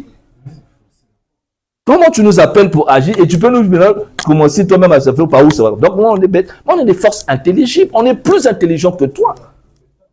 Qu'est-ce que tu veux nous enseigner? Parce que tu as combien de diplômes? Des papiers que tu as ramassés là. C'est des papiers. Le plus gros piège de la vie, ce sont les papiers qu'on appelle les diplômes. Le plus gros piège de la vie, ce sont les papiers qu'on appelle les diplômes. Et ça, c'est le comportement des Français. Hein. Parce qu'aux États-Unis, ils s'occupent de ça. Ah, et ils s'occupent pas de ça. Ils voient ce qui est dynamique. C'est pas, non, c'est plus. Le Français, tu vois quel papier? De quelle école? Papier de quelle école? Voilà pourquoi ils sont de détruire l'Afrique. Mais qu'ils le veuillent ou non, moi, je ne sais pas si c'est une prophétie, hein, mais qu'ils le veuillent ou non, conformément à la loi du karma, la France va disparaître. La France sera pauvre comme le Portugal. Ne vous en faites pas, bientôt il y aura des Français qui vont venir demander le boulot chez nous à la maison. Un Français, hein, il dit demande d'emploi, je vais devenir domestique chez vous. C'est possible? Oui. C'est de l'orgueil pour rien. Ils ont bâti une civilisation avec de l'orgueil. Mais l'orgueil, c'est même ça la principale cause de la chute. Dans la vie, quand tu es orgueilleux, les forces de la sagesse finiront par t'enseigner. L'orgueil précède la chute. Quand tu es comme ça, là, moi, il dit, oh, donc c'est toi qui as créé le monde. Hein? D'accord. Le jour là, on va te déplumer. On va t'enlever ton orgueil pour que tu arrives à comprendre que tu es zéro. Net. On n'est rien sans les dieux. On n'est rien sans les esprits. On n'est rien sans les divinités. On n'est rien du tout. Je dis bien rien du tout. Nous ne sommes rien du tout. Parce que le monde invisible, quand tu vas l'exploiter, c'est tellement immense que ça te dépasse dans la tête. Tu es comme un petit bébé, tu ne comprends plus rien. Et quand tu viens ici, tu dis, c'est pas possible. L'homme n'est absolument rien sans le monde de l'esprit. C'est pourquoi moi, je suis prêt à tout perdre, sauf la magie. Hein? Je dis, vous pouvez tout prendre. Les habits, les maisons, les voitures. Prenez tout. Mais laissez-moi seulement une chose. Ma magie. Hein? Prenez pour vous. Mais laissez-moi ma magie. Parce que quand je vais appliquer ma magie, je rentre dans le monde invisible. J'ai tout. C'est un monde incroyable, l'invisible. Et quand tu essaies de comprendre ça, tu comprends que c'est nous qui créons les malheurs. Nous ne sommes pas bien. C'est nous qui n'aimons pas Dieu. Nous-mêmes, nous n'aimons pas Dieu. C'est que l'intelligence infinie a fait en sorte que les humains soient bien. Il leur a doté des facultés immenses. Un corps physique limité, c'est normal, parce que si on ne te limitait pas le corps, tu n'allais pas dormir. Tu devais travailler comme un robot. Non, l'intelligence a dit non, non, non. Et un temps, tu vas travailler, il faut que tu sois fatigué pour que tu te reposes. Avec un corps plein de désirs pour te stimuler, te pousser à aller manger, on a mis le goût. Parce que si on avait enlevé le goût, tu n'allais pas avoir la volonté de faire quoi? De manger. Et si tu ne manges pas, donc tu ne vas pas te conserver en bonne santé, tu vas être malade, tu vas mourir vite. Donc, l'univers dans sa tête, je te donne le goût pour que tu aies le désir, le plaisir de manger. Donc, avec les 5 sens qu'on nous a donnés, les yeux pour contempler, de voir, qui créent des stimuli, qui te poussent à agir parce que tu vois la beauté de l'univers, tu dis, waouh, tu as envie de faire des choses. Les yeux, les oreilles qui entendent des belles mélodies. Donc, en réalité, on est dans le paradis, la terre. Mais nous avons transformé ça en enfer. Et après, on se pleure, on se plaint. Non, non, non. Tu es dans le paradis que tu as transformé en enfer, toi-même. Par manque de sagesse divine. Parce que tes yeux ne voient plus la réalité. Mais tes yeux s'accrochent à l'illusion. Regardez, un exemple très simple. La plupart des gens oublient le bien qu'on leur fait, mais auront du mal à oublier quoi? Le mal. Fais à quelqu'un le mal, il ne l'oubliera jamais ça. Fais-lui le bien, il va oublier ça. Donc, ça veut dire qu'on a comme une programmation qui nous amène à toujours s'attacher, s'intéresser à ce qui est négatif. Plus quelque chose est négatif, plus ça attire notre attention. Mais quand quelque chose est positif, ça ne nous dit plus rien. C'est nous-mêmes. Parce que la beauté se trouve quoi? Dans l'œil de l'observateur. La beauté se trouve en toi. C'est toi qui as dit, je veux voir la beauté ici. Tu verras la beauté. Si tu décides de voir le noir en sortant, tu verras que du noir. Ça a été démontré scientifiquement. C'est pourquoi une femme enceinte fera attention à toutes les femmes enceintes qui vont passer. C'est l'enceinte. Elle fera toujours, dès qu'elle fera une femme enceinte, ça va attirer son attention. Quelqu'un qui a une voiture va toujours être attiré par les voitures des autres. Là, il a la voiture, non? Dès qu'il voit une voiture, il voit quelle est la marque. Toi qui n'avais pas encore monté dans ce monde-là, ça ne te dit rien. Mais celui qui a une voiture, il compare toujours sa voiture avant la voiture de quelqu'un d'autre. C'est pourquoi celui qui est marié aussi compare toujours son mari avec le mari des autres. Et c'est vice-versa. Toi, tu as une femme, mais tu compares ta femme avec la femme de l'autre. Mais toi aussi, tu as une femme. C'est comme ça qu'on a été conditionné. C'est des programmations. Maintenant, si tu n'atteins pas la maturité pour te reprogrammer autrement, ben, tu vas être conduit comme ça. C'est pourquoi tu vas prendre la voiture, après c'est pas ça. 2 semaines après, tu changes de voiture. 3 semaines après, parce que tu as vu l'autre. Mais si tu vis comme ça, tu vas te détruire. Tu vis comme ça, tu vas te détruire. Il faut que tu apprennes à être unique et à créer le bonheur avec ce que tu as. Et ça demande une éducation spirituelle. Quand tu es bien éduqué dans le mysticisme, tu comprends ce qu'on appelle le Maya, l'illusion du monde. En ce moment-là, tu ne vas plus te tracasser parce que tu sais que je peux créer le bonheur quand je le veux et à n'importe quel moment que je le veux. Et j'ai tous les éléments avec moi pour le produire. Rien que par le regard. Ton regard. Tu peux travailler ton regard de telle sorte que tu vois des bonnes choses avec tes yeux. Mais combien de gens font attention à leur regard? Combien de gens prennent le temps de bien voir? Et vous allez comprendre que les gens ne voient pas bien. Ils regardent mais sans voir. C'est seulement les yeux qui sont ouverts. Mais ils ne voient pas. Les oreilles là, tu peux discipliner ça au point que juste en écoutant, tu prends du plaisir en écoutant quelque chose de bien. Ça te caresse les oreilles et ça t'élève. Mais si tu ne sais pas ça, tu n'écoutes que de bruit. Brrr, brrr, brrr, il n'y a que du bruit. La langue, la magie de la nourriture. Ah, il y a aussi une magie de la nourriture.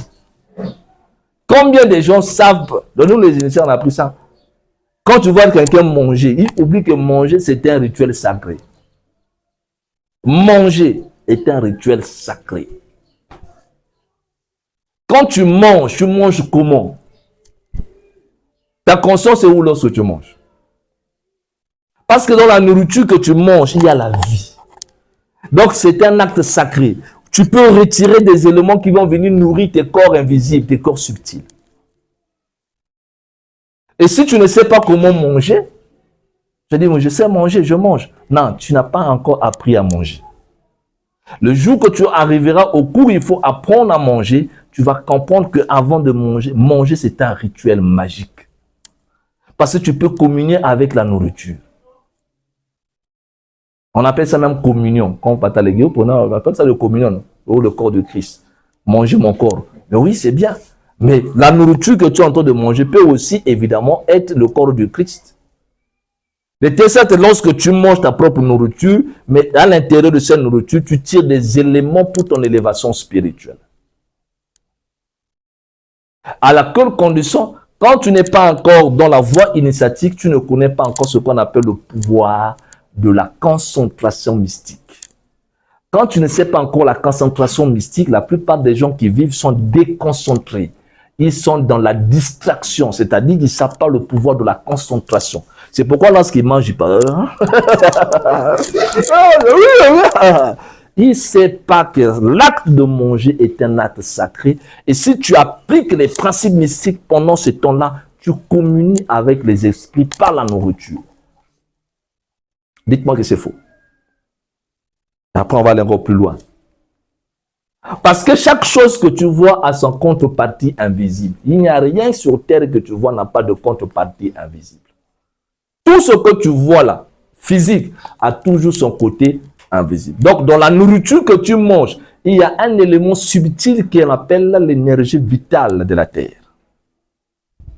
Parce qu'il n'y a que deux formes d'énergie. L'énergie tellurique qui vient de la terre et l'énergie cosmique qui vient d'en haut. Et tu as besoin de ces deux forces d'énergie pour manifester le pouvoir magique. L'autre énergie de la terre nourrit le corps physique et l'autre énergie nourrit le corps psychique. L'association de deux, c'est comme l'union d'Osiris et d'Isis, donc le père et la mère s'unissent pour produire le fils qui est le pouvoir magique. Donc quand tu nourris bien le corps physique et tu nourris bien le corps spirituel, l'association de deux produit le fils qui est la magie, pouvoir magique. Et c'est ça l'entraînement mystique. Voilà pourquoi j'ai dit ici, application de la volonté humaine dynamisée. Parce que la volonté doit être dynamisée. Or, pour nous, le problème, c'est que c'est quoi? Nous ne savons pas comment dynamiser notre volonté. Nous avons tous le pouvoir de la volonté. Donc, nous avons tous le pouvoir magique. Mais non dynamisé, pour la plupart. Pourquoi non dynamisé? Parce que ça n'a pas été activé. Comment faire pour l'activer? C'est par l'entraînement mystique. Quand on te donnera les exercices d'entraînement mystique et tu vas commencer à dynamiser la volonté dynamisée va commencer à pouvoir se transmuter en quelque chose de puissant et de fort. Le pouvoir devient naturel. Je dis bien naturel. Moi, je ne crois pas au surnaturel. Pour moi, le surnaturel est naturel. C'est un problème de travail intense, intérieur, pour que le monde spirituel commence à devenir naturel. Donc même quand tu es là, tu es en contact avec les forces. C'est pourquoi dans l'art, évidemment, de la nutrition mystique, l'initié doit prendre à savoir que l'acte de manger est un acte sacré. Il faut que ma conscience soit présente lorsque je mange. Parce que toi qui as eu la nourriture là, c'est arrivé sur toi. Il y a des milliers de gens, pendant que toi tu es en train de manger, il est en train de se poser la question comment il va faire. Hein? Et toi tu touches la nourriture, tu crois que c'est un jeu. Parce que tu n'as pas encore la conscience mystique éveillée. Sinon, quand tu prends la nourriture, tu bénis l'invisible. Gratitude infinie. Merci pour le cosmique, pour cette nourriture qui est arrivée sur ma table. Que tous ceux qui ont faim à travers le monde mangent avec moi. Dans les plans physiques, comme dans le plan invisible. Et pourquoi tu prends un peu et tu donnes aux esprits à titre symbolique pour dire que vous aussi, mangez avec moi. Ça, c'est la tradition Congo. C'est la tradition de nos ancêtres. Tu ne peux pas manger sans donner aux ancêtres. Et c'est pourquoi, quand tu ne le fais pas ce geste, les ancêtres vont prendre de force pour te dire, tu nous as oubliés, mais c'est nous qui avons fait que tu puisses avoir à manger. Ah, un morceau est tombé.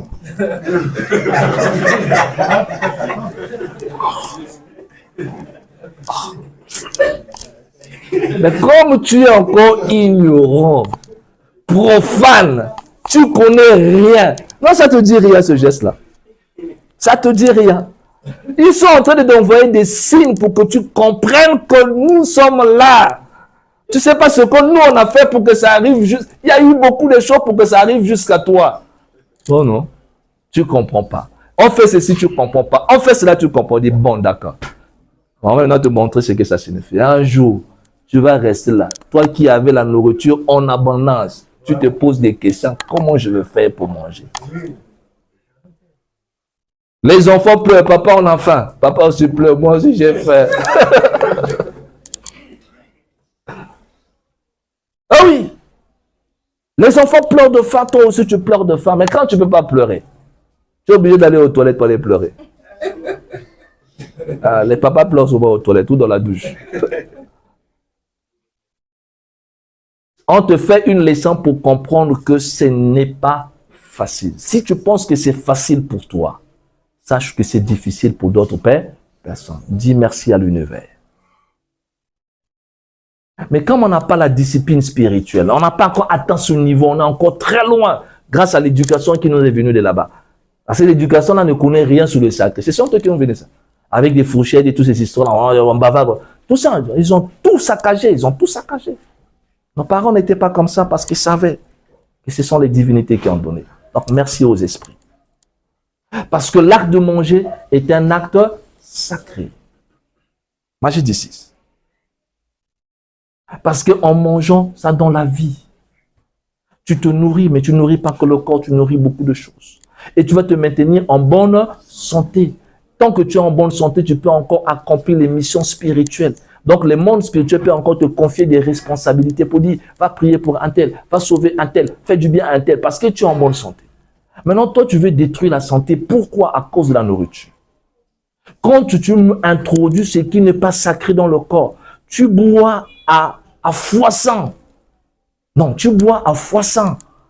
Tu te l'alcool, pam. Il y a des gens qui prennent de l'alcool comme de l'eau. L'eau. Non. Mets de la mesure. Bois l'alcool, c'est pas mauvais, c'est pas un péché. Moi, je ne crois pas au péché. Mais s'il te plaît, ne détruis pas le corps parce que tu en as besoin pour ton élévation. Ne détruis pas le corps. Discipline-toi. Bois ta petite bouteille, vois à la limite normale, arrête. C'est ça la discipline spirituelle.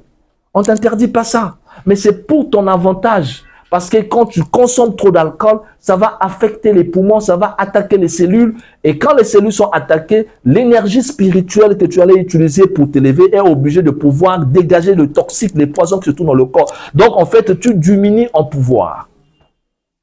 À cause de ta propre ignorance. Tu penses que tu as gagné? Non, tu n'as pas gagné. C'est pourquoi on n'interdit pas. On te demande de te discipliner. La voie mystique, c'est la voie de l'autodiscipline.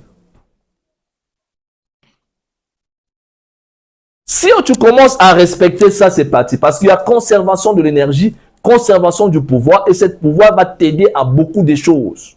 On verra plus tard dans les enseignements avancés. Donc, le pouvoir de la concentration dont j'étais en train de parler, lorsqu'on l'a maîtrisé, on commence à travailler dans le mysticisme profond en appliquant les principes simples que j'ai déjà évoqués ici. Le principe d'Isis, le principe d'Osiris, le principe d'Horus. On comprend la notion donc de Vita le Père, de la lumière qui est Lux, parce que Lux c'est la lumière. C'est pourquoi on ne soit pas de Luc Ferré, je l'ai toujours dit, c'est le porteur de la lumière. Mais chacun de nous est une lumière. Nous portons tous la lumière. Chaque être humain porte la lumière au-dedans de lui. Donc il faut savoir que tu es un être de lumière. Mais l'être humain aujourd'hui a oublié que c'est un être de lumière. Il a oublié ça. Que c'est un être de lumière. Ça veut dire que l'humain qui est là porte l'être qui est la lumière. Donc du coup, tu es porteur de la lumière. Tu es Lucifer. Et quand je dis à quelqu'un, c'est toi Lucifer, il dit non, mais qu'est-ce que tu vas me dire? Moi, hey. Nous portons la lumière. Nous sommes des Lucifer.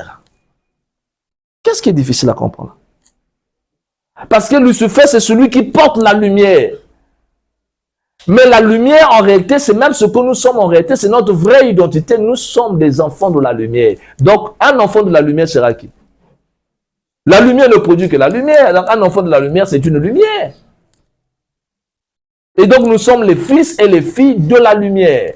C'est pourquoi lorsque nous descendons dans la matière que le monde, celui qui est dans la lumière, il voit l'obscurité partout, il voit les ténèbres partout. Il dit, ah, il y a trop de ténèbres ici. Parce que certains humains qui nous ont précédés ont fait de leur lumière ténèbres. Et comme disait le maître, mais si la lumière qui est en vous devient ténèbres, alors combien grandes seront ces ténèbres? Vous êtes le sel de la terre. Et il est clair. C'est nous qui donnons du goût à la terre. Mais bien sûr que oui. Comment est-ce qu'on arrive à donner du goût à la terre? Mais par les vertus spirituelles que nous détenons là. Donc le monde aujourd'hui est rempli de ténébreux. Parce que, bien entendu, il ne peut plus encore reconstituer l'équilibre cosmique d'avant. Parce qu'on a saccagé le sanctuaire d'Égypte.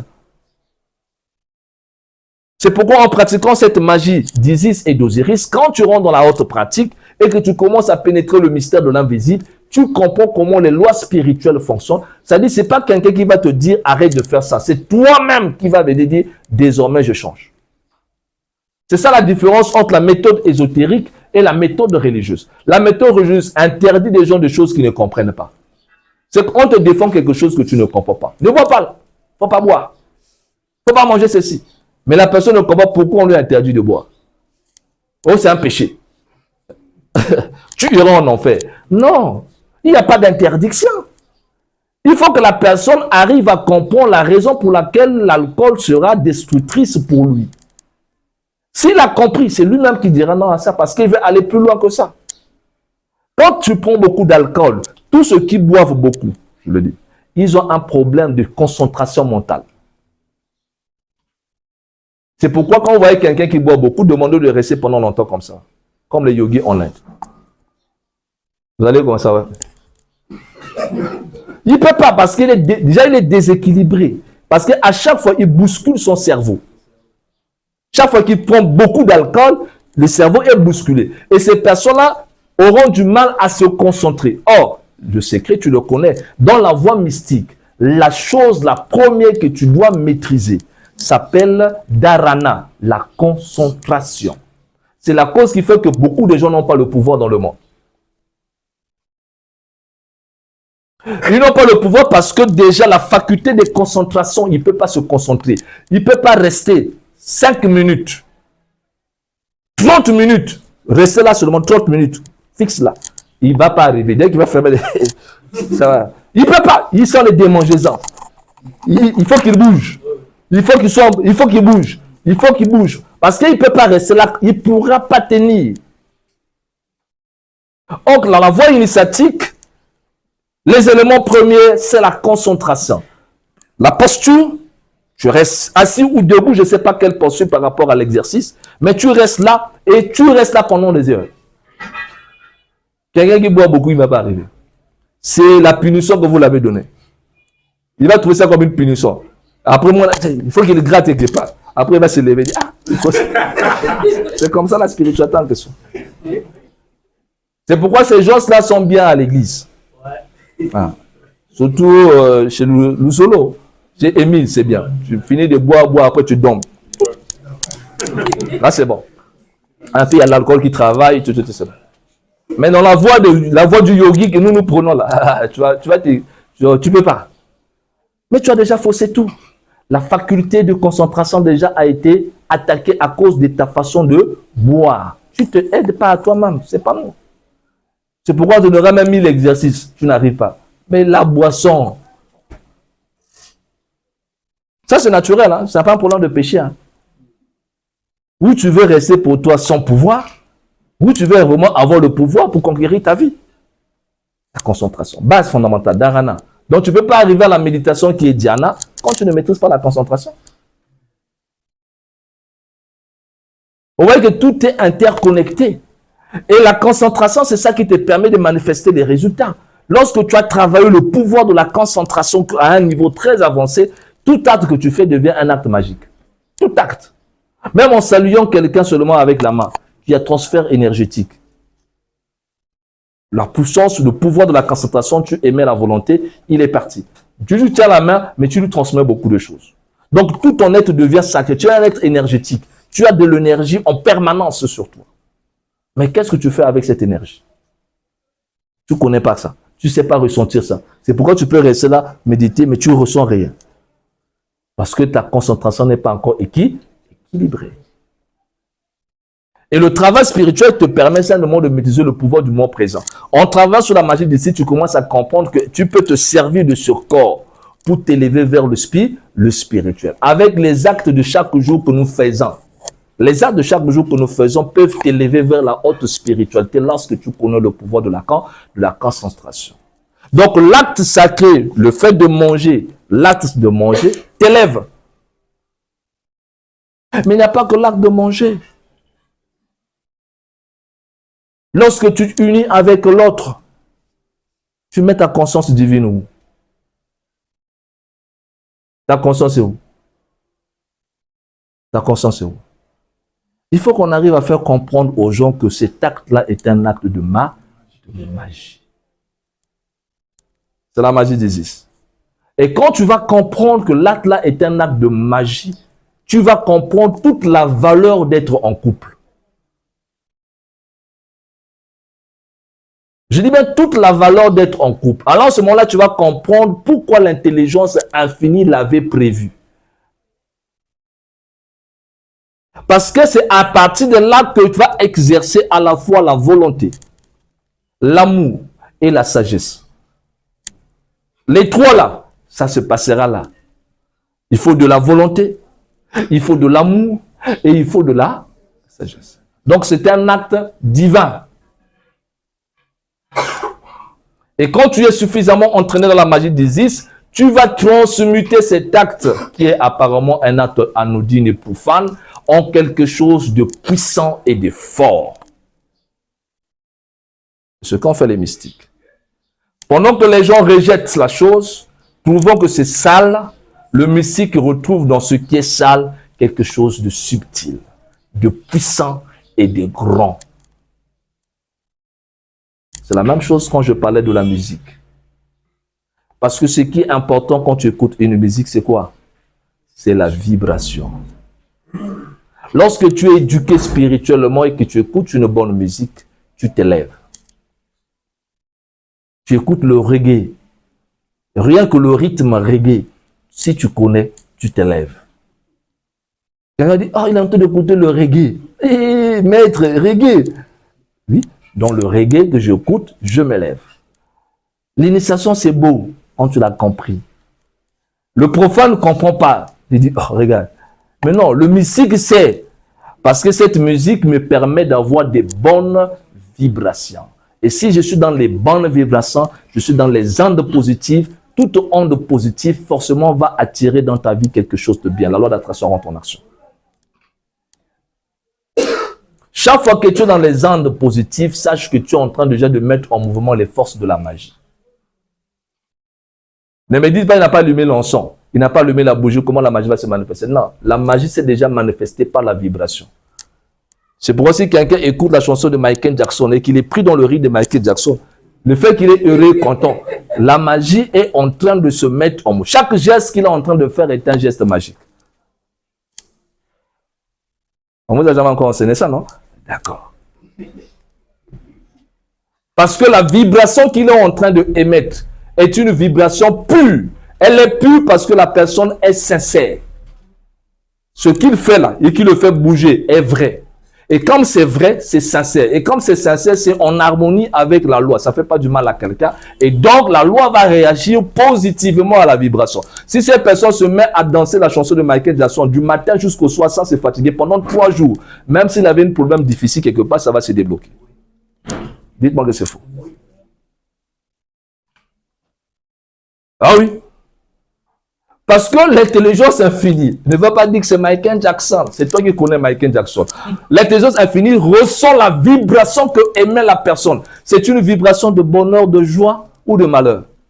Vibration de bonheur, de paix et de joie. Réponse automatique du monde cosmique. La situation est réglée. Je ne suis même pas obligé d'aller à l'église. Non, Michael Jackson seulement. J'ai des problèmes, mais j'écoute Michael Jackson. Le problème est réglé. Vous n'arrivez pas à résoudre les problèmes. Oh, mais je suis bloqué. Bloqué comment? C'est tellement simple. C'est parce que la magie a été mal enseignée qu'aujourd'hui, ça devient compliqué. Et j'ai toujours dit, s'il y a une chose que l'Église a réussi, chrétienne, c'est la danse et la chanson. C'est la seule chose que j'ai envie là-bas. Parce que là-bas, quand on se met à danser, les gens dansent. Il ne faut pas blaguer.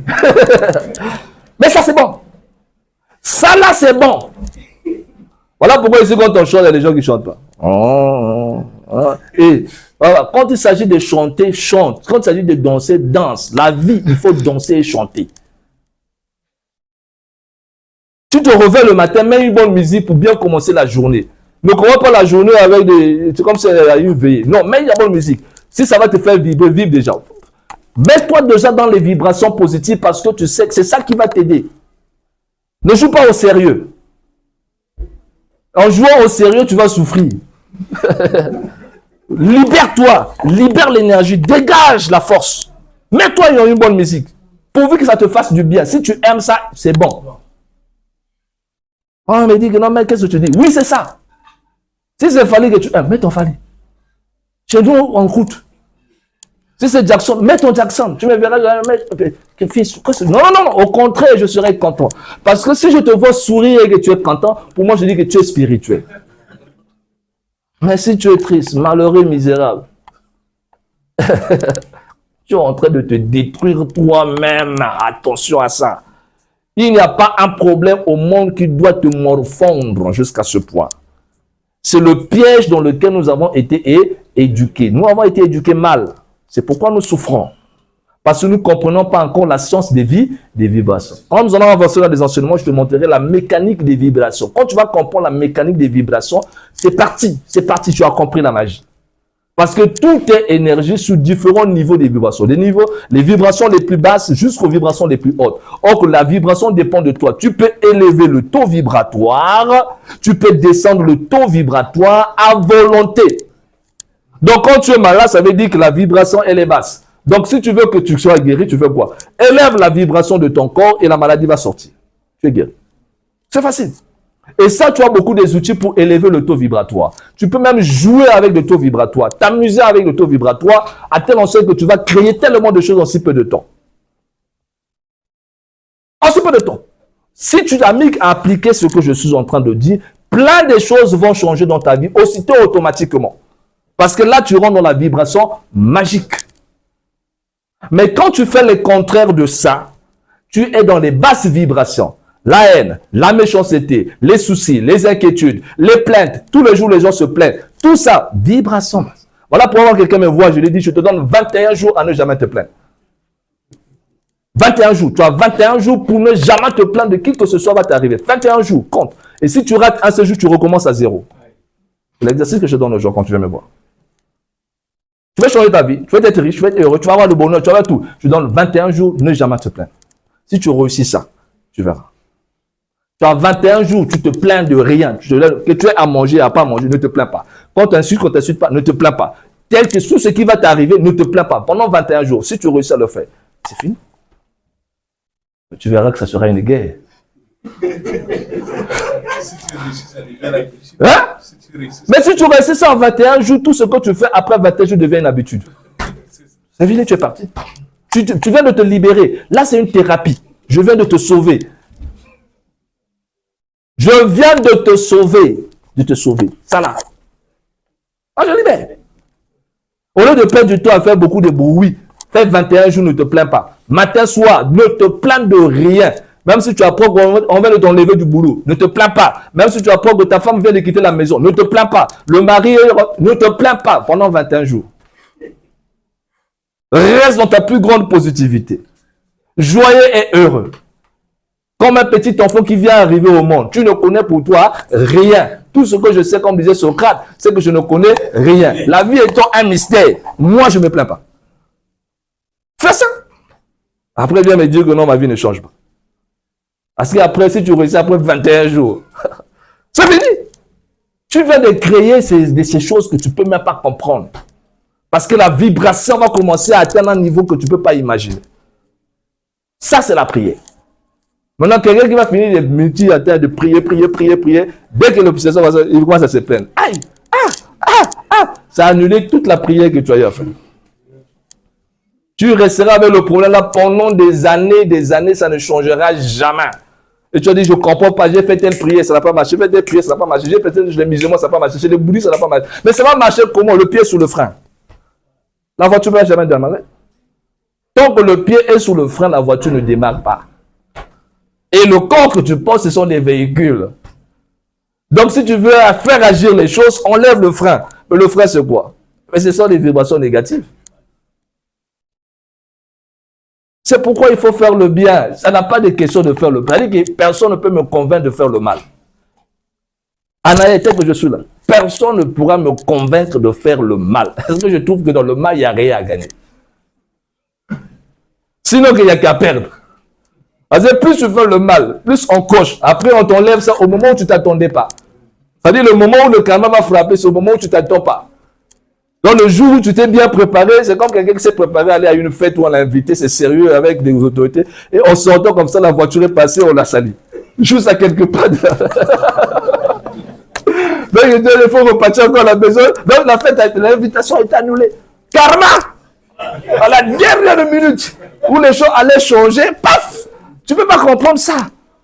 L'univers est magique. Donc, pour éviter que de subir des karmas inutiles, multiplie les forces de bien. Tu te lèves, tu es dans le bien. Tu vois quelqu'un qui fait rire les autres. Tu es là, tu fais que le bien. Hein, je m'en fous. Il n'est reconnaissant, pas reconnaissant. Moi, je fais le bien. Parce que je connais que le bien finira par payer. Si on s'arme de cette force de volonté, le monde va changer. Les gens vont comprendre la puissance du bien. Pourquoi se faire du mal? Pourquoi se sentir mal? Pourquoi se morfondre? Pourquoi se soucier? Pourquoi? C'est du poison pour ton esprit et ton mental. Voilà pourquoi tu ne peux pas te concentrer. Quand quelqu'un a des problèmes, hein, l'exercice le plus difficile, c'est la méditation. Dès qu'il ferme les yeux, il voit les problèmes venir. Il ferme les yeux, respiration.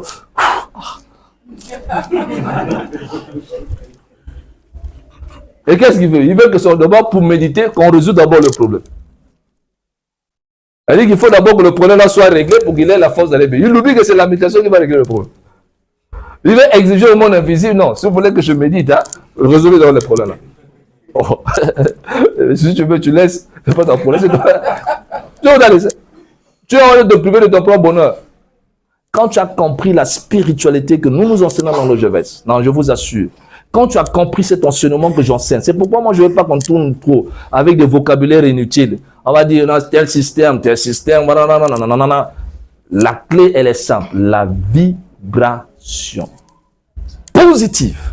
C'est la clé de ta prière, de ta magie, de ta spiritualité. Si tu fais ça dans les mauvaises vibrations, tu subis. Tant que tu le feras avec des bonnes vibrations, tu es dans la magie de Dieu. C'est pourquoi tout ce qu'on t'a dit de mauvais peut devenir bien. Manger est bien. Être avec ton partenaire, c'est bien. Fais ça avec beaucoup de vibrations positives. Mais toi, tu viens avec le visage fermé. Tu penses à la nourriture, tu penses... Non, il faut être présent dans les actes.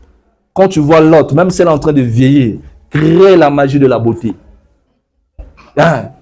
Crée la magie de la beauté. Tu la vois, mais tu le vois avec un autre œil. Et tu vas voir, la beauté va s'installer. Parce que c'est toi qui produis la beauté.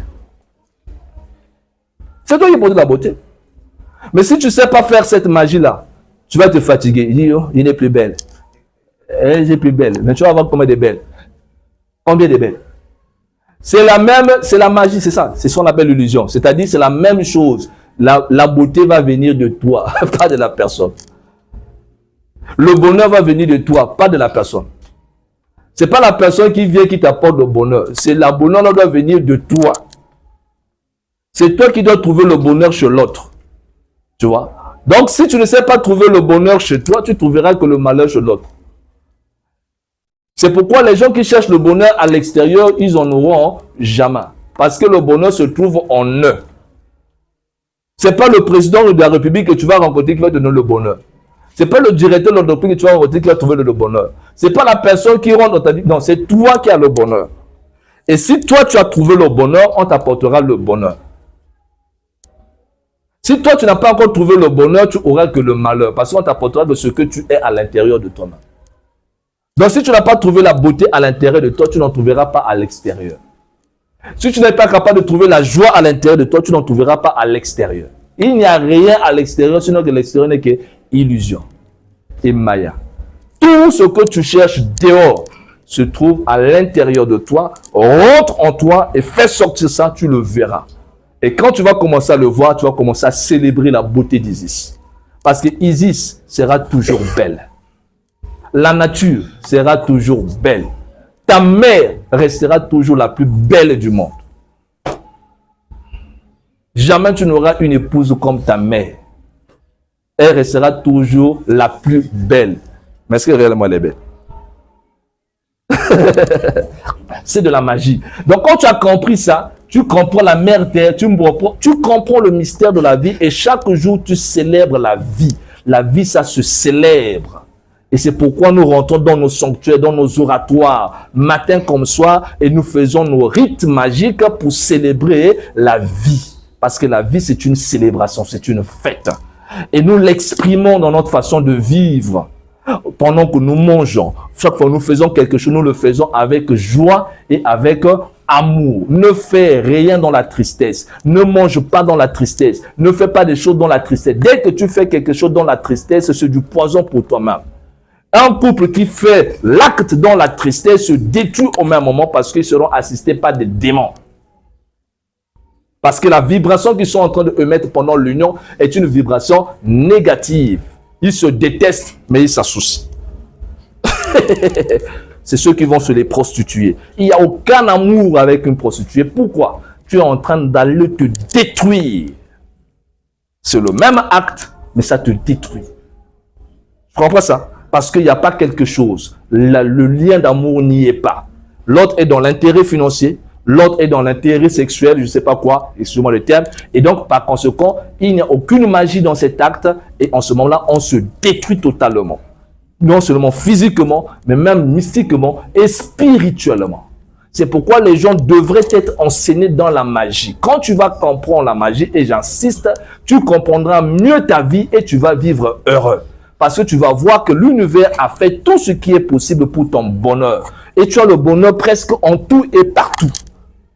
C'est tout un problème d'éducation. Maintenant, regardez ce que nous avons aujourd'hui, mais c'est du n'importe quoi. Parce qu'on ne connaît pas la science des énergies.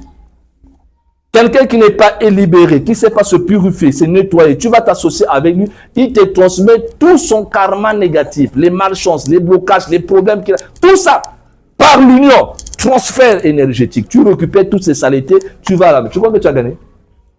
Tu as gagné, hein? Tu n'as pas gagné. C'est pourquoi avant d'aller avec quelqu'un, il faut se poser plusieurs questions parce que, attention, il y a transfert. Chaque fois qu'il y a contact, il y a transfert énergétique. C'est pourquoi il faut demander à la partenaire ou le partenaire de temps en temps de faire la purification. Il faut de la purification. Elle doit faire des bains spirituels, elle doit faire beaucoup de purifications.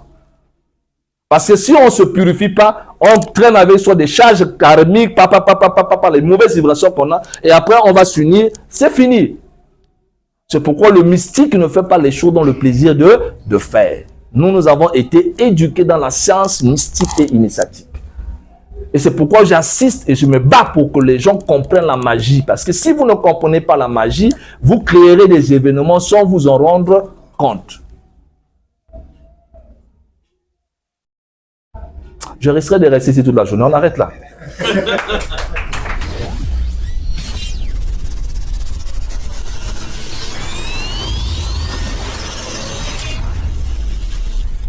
OGVS, ordre du groupe des veilleurs silencieux.